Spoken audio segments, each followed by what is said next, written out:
Iran की सियासत में इन दिनों एक बड़ा सवाल घूम रहा है। अगला सुप्रीम लीडर कौन होगा? और इसी सवाल के बीच एक नाम सबसे आगे बताया जा रहा है। वो नाम है मुज्तबा खामेनी। अमेरिकी अखबार द न्यूयॉर्क टाइम्स की रिपोर्ट कहती है कि ईरान के पूर्व सुप्रीम लीडर अयतुल्ला अली खामेनी के बेटे मुज्तबा खामेनी अब इस पद के सबसे बड़े दावेदार बनकर सामने आए हैं। रिपोर्ट के मुताबिक ईरान की मजलिसे खोबरेगान यानी कि असेंबली ऑफ एक्सपर्ट्स ने 3 मार्च को एक बैठक की। इस बैठक में नए सुप्रीम लीडर को लेकर चर्चा की गई। इस बैठक से जुड़े 3 ईरानी अधिकारियों के हवाले से अखबार ने लिखा है कि मुज्तबा खामेनी इस वक्त सुप्रीम लीडर की रेस में सबसे आगे हैं। हालांकि अभी इसका आधिकारिक ऐलान नहीं हुआ है। मजलिसे खोबरेगान या असेंबली ऑफ एक्सपर्ट 88 मौलवियों का एक ग्रुप है। इनका काम ईरान के सुप्रीम लीडर को चुनना, उन पर नजर रखना और जरूरत पड़ने पर उन्हें पद से हटाना है। लेकिन अब यह सवाल पूछा जा रहा है कि अब तक नाम का ऐलान क्यों नहीं हुआ। इस पर कुछ नेताओं का मानना है कि अगर अभी उनका नाम घोषित कर दिया गया तो हो सकता है कि जंग के बीच उन्हें निशाना बनाया जाए। अब बात मुज्तबा खामेनी की। मुज्तबा खामेनी अयतुल्ला अली खामेनी के दूसरे बेटे हैं और 56 साल के हैं। उनकी पैदाइश 1969 में ईरान के शहर मशहद में हुई थी। कहा जाता है कि वे उस दौर में बड़े हुए जब उनके वालिद अली खामेनी शाह की सत्ता के खिलाफ आंदोलन में सक्रिय थे। बाद में 1979 की इस्लामिक क्रांति हुई और ईरान की राजनीति पूरी तरह से बदल गई। दिलचस्प बात यह है कि ईरान के कई बड़े धार्मिक नेताओं के उलट मुज्तबा को बहुत ऊंचे दर्जे का धार्मिक विद्वान नहीं माना जाता है। उन्होंने कभी कोई चुनाव नहीं लड़ा और ना ही सरकार में कोई आधिकारिक पद संभाला है। लेकिन इसके बावजूद माना जाता है कि पर्दे के पीछे उनका काफ़ी असर रहा है। ख़ास तौर पर ईरान की सैन्य संस्था इस्लामिक रिवोल्यूशनरी गार्ड कॉर्प्स यानी कि IRGC से उनके करीबी रिश्ते बताए जाते हैं। मुज्तबा खामेनी ईरान इराक युद्ध के दौरान लड़ चुके हैं। बाद में वे अपने पिता के दफ्तर के कुछ कामकाज भी संभालने लगे थे।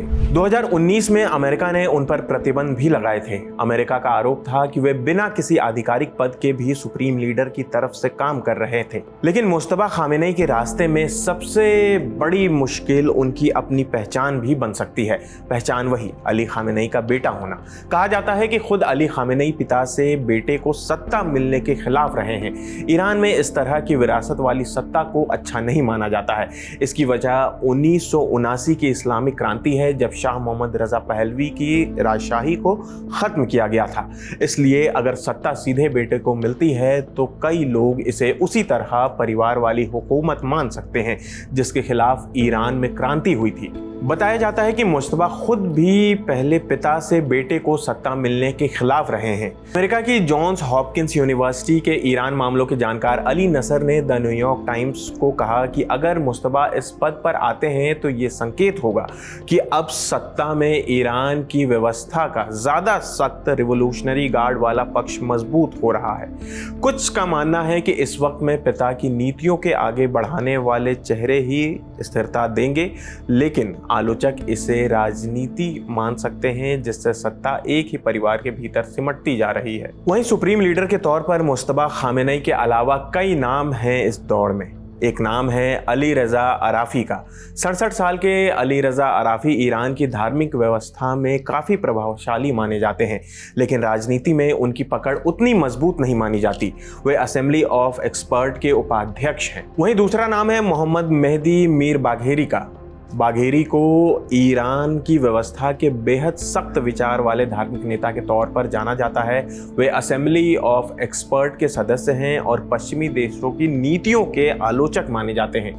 फिलहाल वे कोम शहर में स्थिर इस्लामिक साइंसेज अकादमी का नेतृत्व भी कर रहे हैं। अगला नाम है गुलाम हुसैन मोहसेनी का। मोहसेनी एज़ई ईरान के आला दर्जे के धार्मिक नेता माने जाते हैं और फिलहाल देश की न्यायपालिका के प्रमुख हैं।